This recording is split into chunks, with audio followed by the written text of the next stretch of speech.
تو جس بندے کے تھرو یہ پیغام بھیجنے کی کوشش کی گئی اس نے معذرت کر لی. اس نے کہا ان دنوں میں تو آپ یہ سوچے بھی نہ کہ عمران خان اس قسم کی ملاقات کریں گے, بیکاز وہ بہت زیادہ اس چیز کو لے کے ہرٹ تھے. بسم اللہ الرحمن الرحیم. السلام علیکم. پاکستان اور دنیا بھر میں دیکھنے اور سننے والوں کو عبد القادر کا سلام. جیسے سم ٹائمز ویڈیو کے آغاز میں گرافک وارننگ آتی ہے نا کچھ ناظرین کے لیے, تو آج کے اس ولاگ میں آپ آڈیو وارننگ سمجھ لیجئے, بیکاز میں ٹریول کرتے کرتے ایک ایسی جگہ پر پہنچ گیا ہوں جہاں پر باہر کنسٹرکشن کا کچھ کام چل رہا ہے, تو کافی شور شرابے کی آواز مسلسل آ رہی ہے. ابھی تھوڑی دیر رکی ہے لیکن یہ پھر بھی آ سکتی ہے, اس لیے میں پہلے ہی معذرت خواہ ہوں, کیونکہ میں نے کوشش کیا, انتظار کیا کہ یہ رک جائے کام تو پھر میں ولاگ ریکارڈ کروں, لیکن یہ مسلسل ہو رہا ہے, تو اس لیے آپ کو بیئر کرنا پڑے گا. تھوڑی سی بات کرنی ہے ملکی تازہ سیاسی صورتحال کی. آج عمران خان صاحب سے پی ٹی آئی کو کور کرنے والے صحافیوں کی ملاقات ہوئی. اس میں انہوں نے کیا بتایا, عارف علوی کے ذریعے کیا پیغامات عمران خان صاحب کو ملے ہیں اور ان پیغامات کا کیا پھر جواب دیا گیا, اس بارے میں تھوڑی سی بات کرنی ہے. پلس ایک بہت ہی اہم معاملہ جو ابھی ٹیلی ویژن پر ڈسکس نہیں ہو رہا, شاید سینسٹیوٹی کی وجہ سے, لیکن اس ملاقات میں یہ بھی پوچھا گیا کہ کیا عارف علوی صاحب کوئی سمری روک بھی سکتے ہیں, تو اس پر عمران خان صاحب کا کیا جواب تھا وہ بھی آپ کو بتانا ہے. اور اس کے ساتھ ساتھ آج صبح انہوں نے اپنی مرکزی قیادت کو زمان پاک کی طرف سے پیغام بھیج دیا ہے. کچھ لوگوں کو لگتا تھا کہ شاید یہ جو ایک ہفتے کا گیپ ہے یہ شاید اب لمبا چلے گا, لیکن عمران خان صاحب اس موڈ میں نظر نہیں آ رہے, اور انہوں نے آج صبح زمان پاک سے اپنی تمام مرکزی صوبائی قیادت اور جتنے ان کے آفس بیریئرز ہیں ان کو پیغام بھیج دیا ہے کہ 26 نومبر کے حوالے سے اپنی تیاری شروع کر دیں, بیکاز یہ تحریک رکنے والی نہیں ہے اور معاملہ آگے بڑھنا ہے. اب حکومت کس طرح سے پھنس چکی ہے اس بارے میں بھی انہوں نے بتایا. آپ نے آبزرو کیا ہوگا کہ عمران خان صاحب کا ان دنوں جو نیریٹو ہے, جو ایک اسٹرانگ ان کا اینٹی اسٹیبلشمنٹ نیریٹو کہہ لیجئے یا جو بھی ہے, اس سے ہٹ کے اکانومی کے اوپر اب وہ زیادہ بات کر رہے ہیں, اور وہ ملک کو ایک ممکنہ طور پر یا مبینہ طور پر ڈیفالٹ کے خطرے سے مسلسل وارن کر رہے ہیں. ان کا نیریٹو تھوڑا سا شفٹ ہوا ہے. اب وہ چاہتے ہیں, بلکہ وہ کہتے ہیں کہ حکومت پھنس گئی ہے. اگر حکومت انتخابات کی طرف جاتی ہے تو مطلب یقینی شکست. عمران خان اور پی ٹی آئی کی پاپولیرٹی اس لیول پر ہے کہ ووٹوں کی طاقت سے ہرانا ممکن نہیں ہوگا عمران خان کو, اس لیے وہ کہہ رہے ہیں کہ اگر حکومت انتخابات میں جاتی ہے تو عوام کے ذریعے شکست ہوگی, اور اگر انتخابات میں نہیں جاتی تو پھر ڈیفالٹ کا خطرہ ہوگا. تو یہ دونوں خطرے پی ڈی ایم کی حکومت کے اوپر منڈلا رہے ہیں, اور تیسرا خطرہ خود عمران خان صاحب ہیں جو کہ مسلسل درد سر بنے ہوئے ہیں پی ڈی ایم حکومت کے لیے. آج کی جو ملاقات تھی اس کا حوال شروع کرتے ہیں, پھر میں نے آپ کو بتانا ہے کہ آخری جو 8 مہینے ہم نے گزارے ہیں, پچھلے 8 ماہ میں, یہ ایک ٹرینڈ بھی چلتا رہا سوشل میڈیا پر کہ پچھلے 8 ماہ میں کیا کیا کچھ ہوا, تو وہ میں نے تھوڑے سے فگرز آج سوشل میڈیا سے بھی اکٹھے کیے کہ پچھلے 8 مہینے میں پی ڈی ایم حکومت نے اپنے لیے کیا کیا ہے, آپ کے لیے کیا کیا ہے, اور گورننس کے نام پر کیا کیا کچھ ہوا ہے. وہ بڑے ایکوریٹ فیکٹس اینڈ فگرز ہیں, وہ آپ کے جاننے کے ہیں. لیکن پہلے تھوڑی سی بات آج کی ہونے والی اس ملاقات کے حوالے سے. پی ٹی آئی کو کور کرنے والے کچھ صحافی اس ملاقات میں موجود تھے, اور ساتھ ہی کچھ جو پی ٹی آئی کے اپنے رہنما ہیں وہ بھی موجود تھے. عمران خان صاحب نے بات شروع کی ساری کنٹینر کے اوپر جو واقعہ پیش آیا, انہوں نے اس کا بیک گراؤنڈ بتایا کہ کنٹینر کے اوپر کیا ہوا, کس طرح سے ہوا, اور انہیں انصاف نہ ملنے کی جو ایک وہ سوچ رہے ہیں کہ انہیں نہیں ملے گا, وہ کیوں کر ایسا سمجھتے ہیں. پھر جو باتیں ٹی وی چینلز پر نہیں چل رہی یا میڈیا کے اوپر رپورٹ نہیں ہو رہی, اس بارے میں انہوں نے کچھ چیزیں ڈسکس کی. اپنے جو بیٹے آئے تھے ان کا ذکر کیا کہ 3-3.5 سال کے بعد ان کے ساتھ وقت بتایا, بڑا اچھا لگا انہیں, اور ساتھ ساتھ ملکی سیاست کے اوپر بات کی. تو جو کویشچن ان سے ہوا وہ یہ کہ عارف علوی صاحب ان دنوں بڑے سرگرم ہیں, کیا عارف علوی کی طرف سے کوئی بریک تھرو ایکسپیکٹ کر رہے ہیں آپ, یا آپ کو ابھی تک کوئی پیغام ایسا ملا جس کی وجہ سے آپ پیچھے ہٹ گئے ہیں. آپ کہہ رہے ہیں کہ آرمی چیف کے معاملے سے ہم پیچھے ہٹے ہیں, تو ایسا کوئی بریک تھرو آپ کو ملا ہے؟ تو انہوں نے کہا کہ ایک ملاقات عارف علوی کی ہو چکی ہے آرمی چیف سے, اور اس ملاقات کے بعد انہیں پیغام بھیجا گیا تھا. اور لب لباب اس چیز کا, اس ساری گفتگو کا یہ تھا کہ پیغامات جو بھیجے جا رہے ہیں وہ بات چیت شروع کرنے کے لیے, یا حکومت کے ساتھ کسی طرح سے انگیجمنٹ شروع کرنے کے حوالے سے, یا جو بھی انتخابات کا معاملہ ہے یا الیکشن کے لیے ریفارمز کا معاملہ ہے, تو بات چیت کا راستہ کھولنے کے حوالے سے تھا. لیکن عمران خان صاحب نے یہ جو پیغام عارف علوی صاحب کی طرف سے آیا تھا اس کو یہ کہہ کر فی الحال روک دیا, رد نہیں کیا, روک دیا ہے, ہالٹ کر دیا ہے کہ جب تک انتخابات کی تاریخ نہیں دیں گے تب تک کچھ بھی آگے نہیں بڑھے گا. پہلے انتخابات کی تاریخ دیں, اس کے بعد کہیں پہ بیٹھنا ہے, الیکشن اصلاحات کے لیے بیٹھنا ہے یا الیکشن کمیشن میں ریفارم کے لیے بیٹھنا ہے، باقی ساری چیزیں اس کے ساتھ مشروط ہیں، اور ایون کہ اگر اسمبلیوں میں بھی جانا پڑا تو یہ والی ساری چیزیں بھی اس کے بعد ہوں گی، لیکن پہلے الیکشن کی تاریخ۔ آرمی چیف کے حوالے سے انہوں نے ایک بڑا کلیئر سٹینس اپنا لیا، انہوں نے کہا کہ آرمی چیف جس کو مرضی لگا دیں،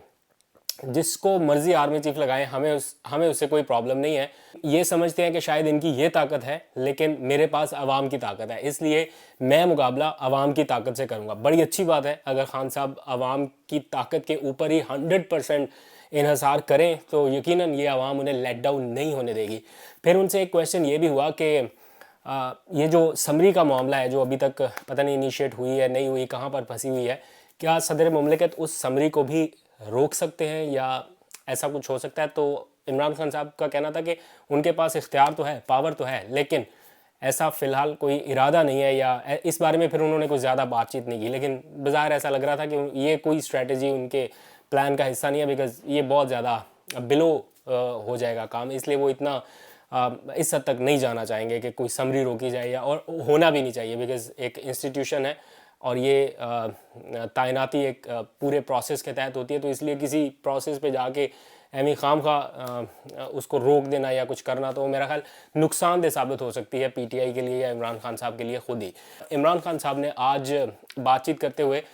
ان لوگوں کا بڑا شکریہ ادا کیا ہے جو لوگ مشکل وقت میں ان کے ساتھ کھڑے رہے ہیں۔ کچھ لوگ تو ایسے ہیں نا جن کو پیسہ بھی آفر ہوا لیکن انہوں نے اپنی کمٹمنٹس دکھائی ہیں اور وہ کھڑے رہے ہیں۔ کچھ لوگ ایسے ہیں جن کو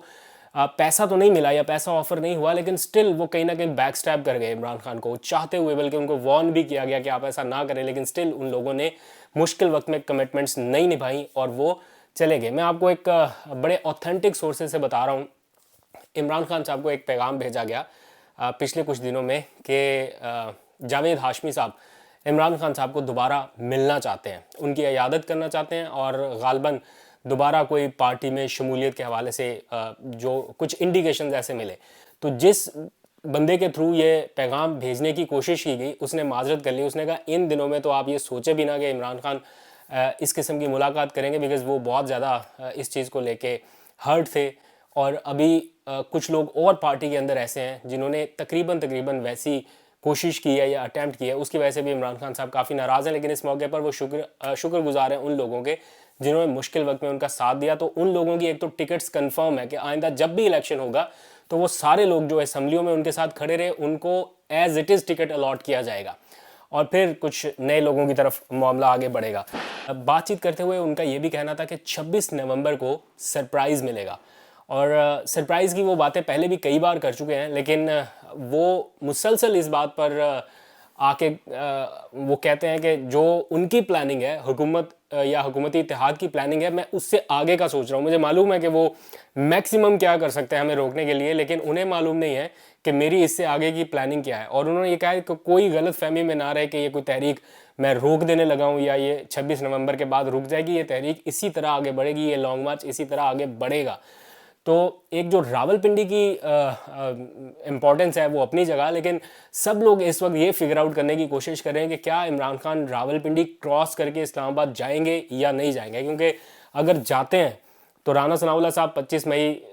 والا سارا ایپیسوڈ ریپیٹ بھی کر سکتے ہیں۔ تو عمران خان صاحب اپنے لوگوں کو اسی قسم کی صورتحال سے دوچار کرنا چاہتے ہیں یا اس سے بھی لیتھل قسم کی ان کی کوئی اسٹریٹجی ہے، تو یہ ابھی تک انہوں نے ریویل نہیں کی، لیکن یہ انہوں نے بتا دیا ہے کہ میسج لاؤڈ اینڈ کلیئر ہے کہ ہم رکنے والے نہیں ہیں، جب تک الیکشن کی تاریخ نہیں ملے گی تب تک آگے بڑھیں گے۔ اگر الیکشن نہیں ہوتے تو پاکستان کس طرف جا سکتا ہے، اس کی ایگزامپل آپ دیکھ لیں کہ پچھلے 8 ماہ میں پی ڈی ایم حکومت نے اپنے لیے کیا کیا اور گورننس کے نام پر آپ کے لیے کیا کیا۔ ذرا ایک لمحے کے لیے دیکھیے 8 منتھ کا جو ریلیف ہے جو گرانٹ ہوا ہے پی ڈی ایم حکومت کو، NRO2 سکسیسفل، نیب امینڈمنٹس کر دی گئی ہیں، شہباز شریف ایکویٹڈ ہو چکے ہیں، پھر حمزہ شہباز ایکویٹڈ ہو چکے ہیں دونوں منی لانڈرنگ کے کیسز میں، پھر مریم نواز ایکویٹڈ ہو چکی ہیں ایون فیلڈ کیس میں، پھر کیپٹن صفدر کو بھی یہی سہولت مل چکی ہے، پھر اسحاق ڈار واپس آ چکے ہیں بڑے پروٹوکول کے ساتھ، وطن واپس آئے، آ کے بغیر کسی عدالت کا سامنا کیے، بغیر جیل گئے، وہ اس وقت ملک کے وزیر خزانہ ہے اور ان کے پاس تقریباً نائب وزیر اعظم جیسی اتھارٹی اور پروٹوکول ہے۔ پھر الیکٹرانک ووٹنگ مشین کا جو معاملہ تھا وہ رد ہوا، وہ بل ریورٹ ہوا، اور جو اوورسیز پاکستانیوں کو ووٹنگ رائٹ والا تھا وہ بھی کر دیا۔ یہ سارا کچھ تھا جو اپنے لیے کیا گیا، اپنی ذات کے لیے، کہ اس سے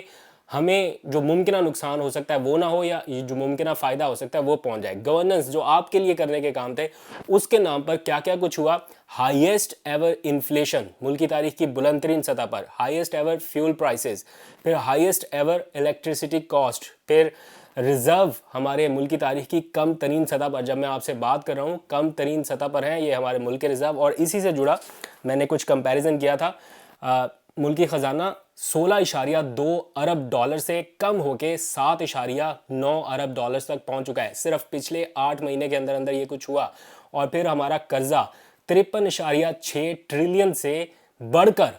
62.5 ٹریلین تک پہنچ چکا ہے، یعنی 8.9 کھرب روپے کا اضافہ ہو چکا ہے پچھلے 8 مہینوں میں اسی دوران. اور اسی سے جڑا ڈیفالٹ ریٹ جو پی ٹی آئی کے دور حکومت میں 5% پہ تھا اور اب 75% سے بڑھ کر 79% تک پہنچ چکا ہے. بے روزگاری کی شرح میں 22.5% تک اضافہ ہو چکا ہے. یہ سب کچھ پچھلے 8 مہینے میں ہوا. معاملہ بھی یہاں پر رکا نہیں ہے، آگے بڑھیے. جو shutdown of social welfare programs ہیں وہ بھی کامیابی سے ہوئے. یعنی جو احساس پروگرام تھا، جو لنگر خانے تھے، جو پناہ گاہیں تھیں، جو وفاقی حکومت مزید بہتری سے چلا سکتی تھی وہ وہیں پہ کام رک گیا. پھر پولیٹیکل اوپوننٹس جو ہیں ان کو چارج کیا گیا بوگس کیسز کے ذریعے، ایف آئی آرز کے ذریعے. پھر صحافیوں کے ساتھ جو کچھ ہوا بتانے کی ضرورت ہی نہیں ہے، میں ڈیٹیل میں جا ہی نہیں رہا اس لیے کہ سب کچھ آپ کو پتہ ہے. اور یہ ایک ہسٹری ہے پاکستان کی تاریخ کی جو آپ وٹنس کر رہے ہیں کہ تب پچھلے 8 مہینوں میں جو کچھ ہوا. جیسے ہم ابھی مارشل لا کے کسی دور کی ایگزامپل سنا کرتے ہیں نا، لیکن وٹنس نہیں کیا، پتہ نہیں ہے کہ واقعی ایسا ہوا تھا. آپ وٹنس کر رہے ہیں، ہسٹری بن رہی ہے کہ یہ جو کچھ اس دور میں ہوا. پھر جو کلیمپ ڈاؤن آن میڈیا ہے وہ آپ کو پتہ ہے کس طریقے سے جاری ہے. جو ڈسینٹنگ وائسز تھیں ان کو کس طرح سے آف ایئر کیا گیا، کس طرح سے روکا گیا، پروگرامز شٹ ڈاؤن ہوئے. اور جو سوشل میڈیا ایکٹیوسٹ ہیں ان کو کس طرح سے ہراس کیا گیا، تھریٹن کیا گیا. یہ سارا کچھ پچھلے 8 مہینے میں ہوا. لیکن معاملہ ابھی بھی حکومت کی فیور میں اس طرح سے نہیں جا پایا. عوام نے دل سے ایکسیپٹ نہیں کیا. 8 مہینے میں پاکستان کہاں کا کہاں پہنچ گیا. اگر کسی بھی شخص کو پاکستان سے محبت ہو یا کوئی ایک لمحے کے لیے سوچے پاکستان کے بارے میں، اپنی ذاتی انا کو چھوڑ کے سائڈ پہ رکھ کے، تو یہ پاکستان کا کتنا بڑا نقصان ہو رہا ہے روزانہ کی بنیاد پر ہم شاید امیجن بھی نہیں کر سکتے. آج تک کے لیے اتنا ہی. اپنا بہت سا خیال رکھیے، فیڈ بیک ضرور دیجیے گا. انشاءاللہ جلد آپ سے اسٹوڈیو میں ملاقات ہوگی. خدا حافظ.